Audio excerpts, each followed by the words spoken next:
اللہ نے کہا وَلِلَّهِ الْأَسْمَاءُ الْحُسْنَى فَادْعُوهُ بِهَا، اللہ کے ہی اچھے نام ہیں، ان کے واسطہ دے کر ان کے صدقے وسیلے تو فیل سے اللہ سے مانگو۔ دوسری چیز ہے نیک عمل، اللہ نے قرآن میں سکھائی ہے یہ دعا کہ ایمان والے کیا کہتے ہیں میرے بندے، ربنا اغفر لنا وَلِإِخْوَانِنَا الَّذِينَ، نہیں بلکہ اللہ نے کہا ربنا اننا آمنا فاغفر لنا ذنوبنا، اے اللہ اے ہمارے رب ہم ایمان لے آئے، ہمارے اس ایمان لانے کے وسیلے سے ہمارے گناہ معاف کر دے۔ تو ایمان لانا نیک عمل ہے اور نیک عمل کا وسیلہ ڈالنا جائز ہے۔ اس طرح وہ تین لوگ جو ایک غار میں داخل ہوئے تھے، پتھر سے بند ہو گئی، انہوں نے اپنا نیک عمل وسیلے کے طور پر اللہ کے سامنے پیش کیا تھا اور اللہ نے ان کو نجات دے دی تھی۔ تیسری اور آخری چیز ہے جس کا وسیلہ اسلام کے اندر جائز ہے، وہ ہے نیک متقی پرہیزگار شخص سے دعا کروانا۔ آپ اس کے پاس جائیں اور کہیں کہ آپ ہمارے لیے اللہ سے دعا کرو، اللہ ہمارا یہ مسئلہ حل کر دے، ہماری یہ پریشانی یہ تنگی دور فرما دے، تو اس کی دعا کو آپ نے وسیلہ بنایا ہے، وہ اللہ سے دعا کرے گا، تو یہ اس کی اجازت ہے۔ اس کے علاوہ کسی اور چیز کا، کسی کی شخصیت کا، حرمت کا، عزت کا، شان کا، مقام کا وسیلہ ڈال کر مانگنا حرام ہے، اس کی اسلام کے اندر گنجائش نہیں ہے۔ امام ابو حنیفہ رحمۃ اللہ علیہ بھی اس کو حرام سمجھتے ہیں، ان کے شاگرد ابو یوسف رحمہ اللہ بھی اس کو حرام سمجھتے ہیں۔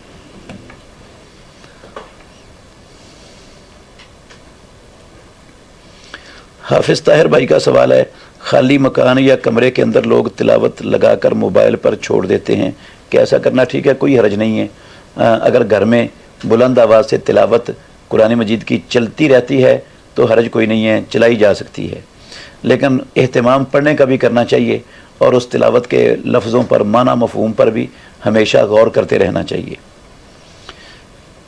زبیر اسماعیل بھائی کا سوال ہے، لائبہ نام رکھنا جائز ہے؟ جی جائز ہے، لائبہ نام رکھ سکتے ہیں۔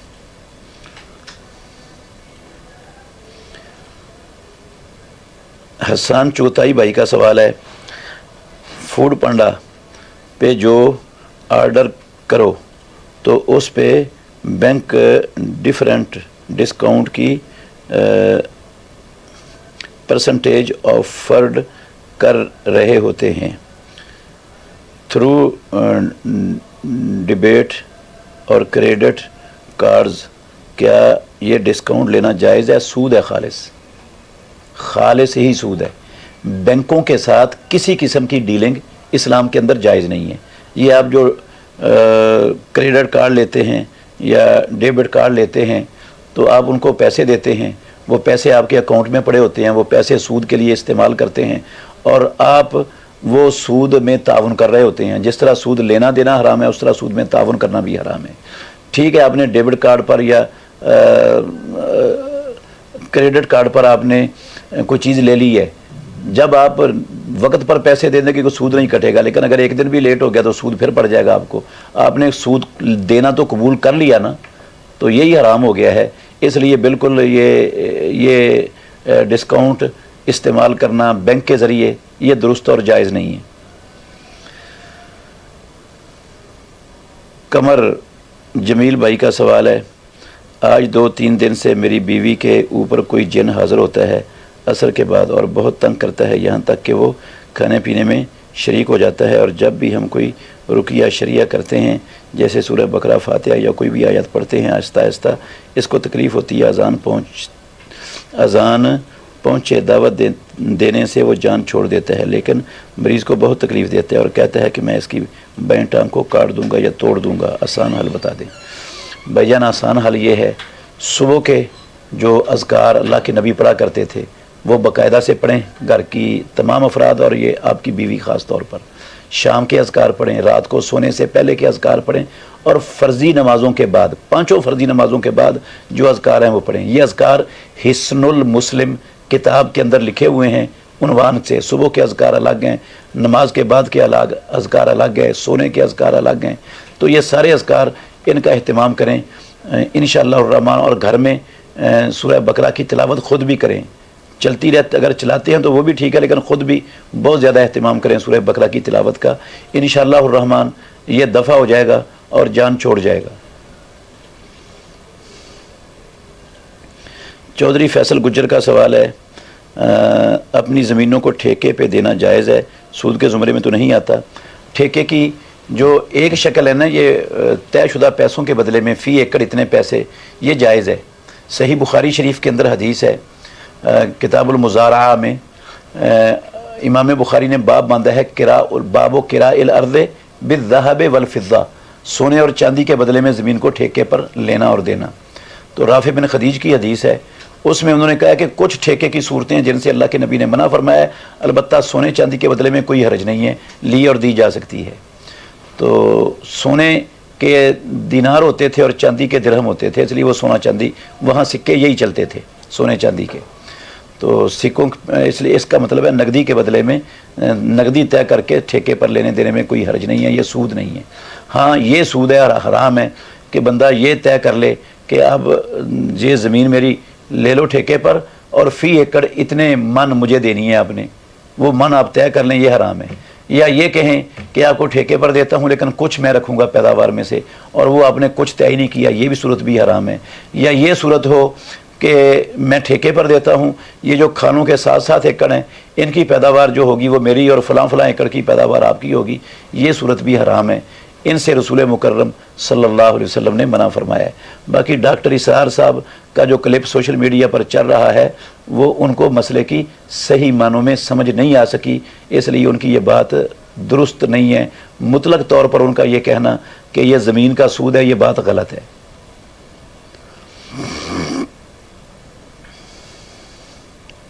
شہباز اقبال، دیوار کے ساتھ ٹیک لگا کر قرآن یا ذکر اذکار پڑھ سکتے ہیں؟ جی بالکل، ٹیک لگا کر بھی پڑھ سکتے ہیں، لیٹ کر بھی پڑھ سکتے ہیں، بیٹھ کر بھی پڑھ سکتے ہیں، کھڑے ہو کر بھی پڑھ سکتے ہیں، کوئی مسئلہ نہیں ہے، جس حالت میں بھی پڑھیں جائز ہے پڑھنا، اذکار کریں جس حالت میں بھی ٹھیک ہے۔ جاوید بٹ بھائی کا سوال ہے، اگر سب مکمل ہو تو اکیلا شخص پیچھے نماز ادا کیسے کرے؟ جی اگر سب مکمل ہے اور بالکل گنجائش نہیں ہے اگلی سب میں کھڑی ہونے کی تو پیچھے اکیلا کھڑا ہو کے پڑھ لے، اس کی نماز ہو جائے گی انشاءاللہ۔ یہ مجبوراً کھڑا ہوا ہے، اسلام کا اصول ہے الضرورات تبیح المحظورات، کہ جو مجبوریاں ہوتی ہیں وہ محظور چیزوں کو مباح کر دیتی ہیں۔ یہ کوئی شوق سے اکیلا نہیں کھڑا ہوا، مجبوری سے کھڑا ہوا ہے۔ البتہ اگلی سب میں جگہ ہونے کے باوجود پیچھے اکیلا کھڑا ہو کے پڑھتا ہے تو اس کی نماز نہیں ہوتی، وہ نماز نہیں ہوگی اس کی۔ یہ جو حدیث میں آتا ہے رسول اللہ صلی اللہ علیہ وسلم نے جس بندے کو کہا تھا کہ اپنی نماز لوٹاؤ، وہ اگلی سب میں جگہ ہونے کے باوجود پیچھے اکیلا پڑھ رہا تھا۔ اس کی صراحت موجود ہے حدیث کے اندر، سنن دارمی میں صراحت موجود ہے اس بات کی۔ رضوان قیوم بھائی کا سوال ہے، طاغوت کے تعاون سے جہاد کیا جا سکتا ہے؟ بھائی جان طاغوت کہتے ہیں ایسی چیز کو جس کی اللہ کے سوا عبادت کی جائے اور جو اپنی عبادت کروانے پر خوش ہو یا اپنی عبادت کی دعوت دیتا ہو، وہ طاغوت ہے۔ تو طاغوت کے تعاون سے جہاد کیا جا سکتا ہے، اور اگر طاغوت مسلمانوں کے ساتھ مل کر ظالموں کو اللہ کی زمین سے ختم کر رہا ہے، ظلم کا خاتمہ کر رہا ہے اور امن اور سلامتی کے راستے کھول رہا ہے، لوگوں کو امن اور سلامتی والی زندگی فراہم کرنے کے لیے کام کر رہا ہے، تو غیر مسلم سے، کافر سے بھی میدان جنگ میں مدد لی جا سکتی ہے۔ رسول مکرم صلی اللہ علیہ وآلہ وسلم نے کئی موقعوں پر کفار سے مدد لی ہے۔ ایک حوالہ آپ کو دے دیتا ہوں، ہجرت کے موقع پر رسول اللہ صلی اللہ علیہ وسلم نے جو گائیڈ لیا تھا وہ مشرک تھا، اور اس سے آپ نے تعاون لیا ہے، اس کی معیت میں رسول اللہ صلی اللہ علیہ وسلم نے ہجرت کی ہے۔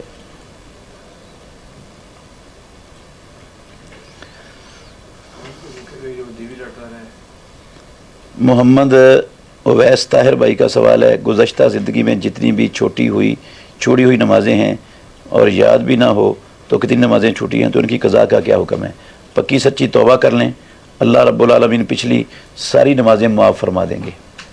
پکی سچی توبہ کرنا لازم ہے۔ رسول اللہ صلی اللہ علیہ وسلم نے فرمایا التوبہ تو تجب ما قبلہا، توبہ پیچھے والے سارے کے سارے گناہوں کو مٹا دیتی ہے، ختم کر دیتی ہے۔ تو جتنی نمازیں رہ گئی ہیں جن کا آپ کو علم بھی نہیں ہے، پکی سچی توبہ کر لیں، آئندہ کوئی نماز نہ چھوٹنے دیں، تو ان کی قضائے دینی، ان کی قضائی عمری کا کوئی تصور نہیں ہے اسلام میں، وہ معاف ہیں۔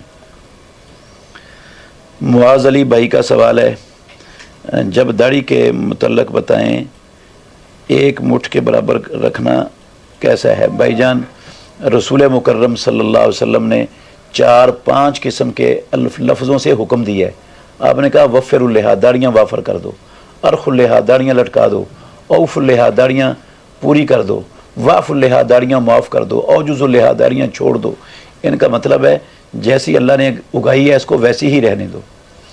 اور رسول مکرم صلی اللہ علیہ وسلم نے اپنی پوری نبوی زندگی داڑھی کا ایک بال بھی پیارے پیغمبر نے کہیں سے نہیں کاٹا۔ تو یہ داڑھی کاٹنا مٹھی سے زائد پیارے پیغمبر کے عمل کے بھی خلاف ہے، اور رسول اللہ صلی اللہ علیہ وسلم کے صریح اور واضح فرامین کے بھی خلاف ہے، غلط ہے۔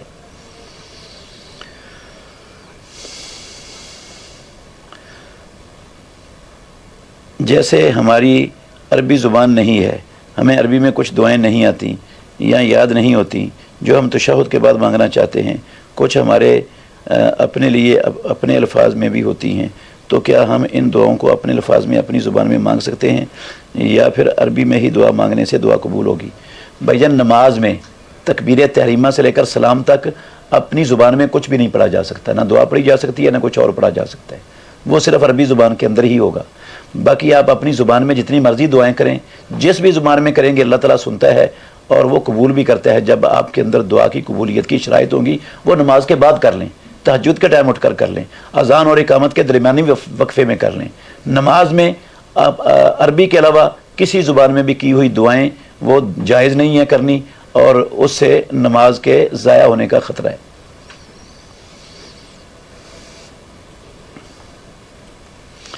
محمد طارق ڈسکا سیالکوٹ سے سوال کر رہے ہیں، جادو کی وضاحت فرما دیں، حق ہے یا باطل؟ بھائی جان، جادو کا اثر ہو جاتا ہے، لیکن یہ اثر جادوگر کے اختیار میں یا اس کے ہاتھ میں نہیں ہوتا۔ جادوگر جتنا مرضی جادو کر لے، نیلا کر لے، کالا کر لے، پیلا کر لے، جو مرضی کر لے، جیسے مرضی کر لے، توے کو چولہے پر رکھ کر آگ بنا کر پیٹ رکھ کر بھی اس پر بیٹھ جائے، وہ کسی جس پر جادو کر رہا ہے اس کا ایک بال بھی بیکا کرنے کا اختیار نہیں رکھتا، ایک ذرہ برابر اس کو نقصان پہنچانے کا اختیار اس کے ہاتھ میں نہیں ہے۔ جو نقصان ہوتا ہے جادو سے وہ اللہ کی مشیت اور اللہ کے ارادے سے ہوتا ہے۔ اللہ چاہے تو ہوتا ہے، جتنا چاہے اتنا ہوتا ہے، نہ چاہے تو کچھ بھی نہیں ہو سکتا۔ تو جادو کا اثر ہو جاتا ہے۔ صحیح بخاری شریف کے اندر حدیث ہے، اصح الکتب بعد کتاب اللہ، رسول اللہ صلی اللہ علیہ وسلم پر جادو ہوا تھا۔ آپ کو اپنے دنیاوی بعض معاملات میں ایسے لگتا تھا جیسے آپ نے کوئی کام کیا ہے اور کیا نہیں ہوتا تھا، اور آپ نے کیا ہوتا تھا اور ایسے لگتا تھا جیسے کیا نہیں ہے۔ تو اللہ نے وحی کے ذریعے بتا دیا تو وہ جادو کا اثر ختم کروا دیا۔ تو یہ دلیل ہے اس بات کی کہ جادو کا اثر ہو سکتا ہے، لیکن وہ جادوگر کے ہاتھ میں نہیں ہوتا۔ جادوگر خود کافر ہو جاتا ہے، اپنی عاقبت برباد کر لیتا ہے، لیکن وہ جو ہے نا نقصان نہیں کسی کو پہنچا سکتا، نقصان اللہ کی مشیت سے ہونا ہے۔ ابو عماد سالک بھائی کا سوال ہے، کیا بیوی کو طلاق کی دھمکی دے دیں تو طلاق ہو جاتی ہے؟ مثلا آپ کو میں طلاق دوں گا یہ بولیں تو اکثر کہتے ہیں کہ یہ طلاق ہوتی ہے۔ غلط ہے، جس نے بولا ہے کہ طلاق ہو جاتی ہے، دوں گا سے طلاق نہیں ہوتی، دے دوں گا سے طلاق نہیں ہوتی۔ طلاق ہوتی ہے میں نے طلاق دے دی یا دیتا ہوں یا تجھے طلاق ہے، یہ کہنے سے طلاق ہوتی ہے۔ دے دوں گا اس کہنے سے کوئی فرق نہیں پڑتا، کوئی طلاق نہیں ہوتی۔ عبد الرحمن بھائی کا سوال ہے، نمازی کے آگے اگر سترہ نہ ہو تو کتنی صفیں چھوڑ کر گزرا جا سکتا ہے؟ رسول مکرم صلی اللہ علیہ وسلم کا فرمان ہے، اگر نمازی کے آگے سے گزرنے والے کو پتہ چل جائے کہ کتنا گناہ ہے تو وہ 40 کھڑا رہنے کو ترجیح دے، آگے سے نہ گزرے۔ اب یہ تو رسول اللہ صلی اللہ علیہ وسلم نے بتا دیا کہ بڑا شدید گناہ ہے نمازی کے آگے سے گزرنا، اور حد امام الانبیاء محمد الرسول اللہ صلی اللہ علیہ وسلم نے مقرر نہیں کی۔ دین آپ صلی اللہ علیہ وسلم کی زندگی میں مکمل ہو گیا، ایک ذرے کے کروڑویں حصے کے برابر بھی کوئی چیز نہیں بچی جو دین ہو اور اللہ کے نبی نے بیان نہ کی ہو۔ اگر اس کی کوئی حد مقرر ہوتی تو اللہ قرآن میں نازل کر دیتے یا محمد الرسول اللہ صلی اللہ علیہ وسلم کی زبان سے اس کو بیان کروا دیتے۔ تو جب اللہ نے اور اللہ کے رسول نے کوئی حد مقرر نہیں کی آگے سے گزرنے کی، تو ہم 3 صفیں یا 4 صفیں یا 5 صفیں یا 2 صفیں اپنی طرف سے یہ حد مقرر کرنے کا اختیار کیسے رکھتے ہیں؟ کیا اس سے ہم دین مکمل کرنے کی کوشش کر رہے ہیں؟ کیا ناقص تھا دین؟ تو آگے 10 صفحے ہوں، 100 صفحے ہوں، اگر بغیر سترے کے نمازی نماز پڑھ رہا ہے تو آگے سے گزرنے کی کوئی گنجائش نہیں ہے۔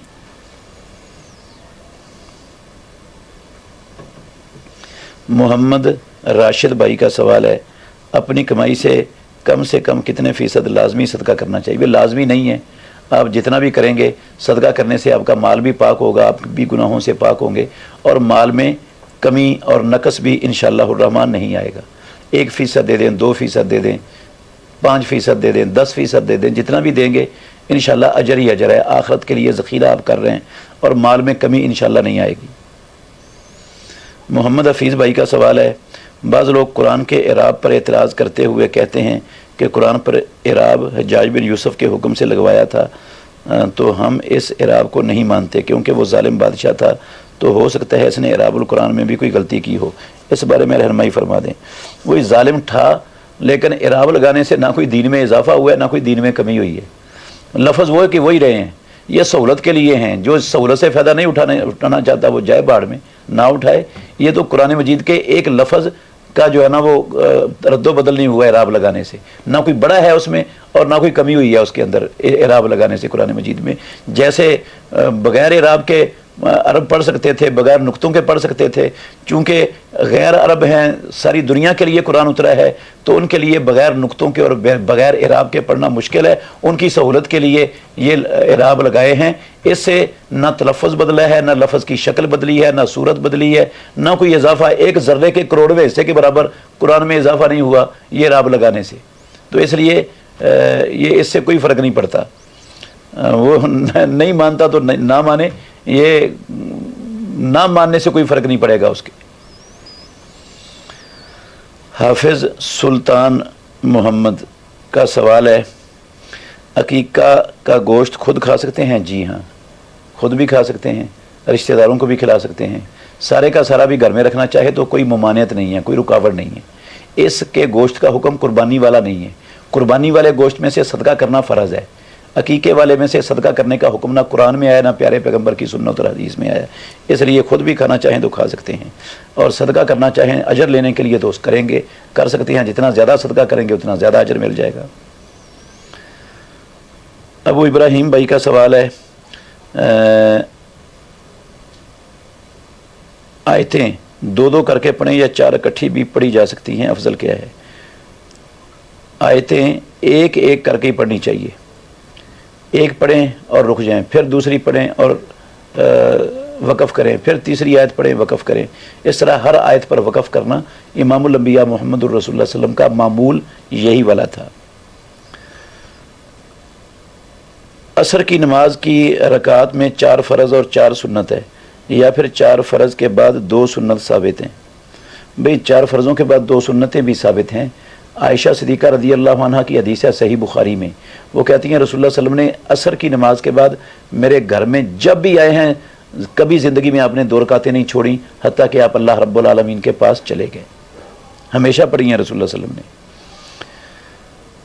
نے۔ ابو عبد الرحمن بھائی کا سوال ہے، نبی اکرم صلی اللہ علیہ وسلم پر جادو والی روایت کی حقیقت کیا؟ بعض کہتے ہیں کہ اللہ کے نبی پر جادو نہیں ہوا اور سورہ فلق اور الناس مکہ میں نازل ہوئی اور جادو مدینہ میں ہوا، یہ کیسے ممکن ہو سکتا ہے؟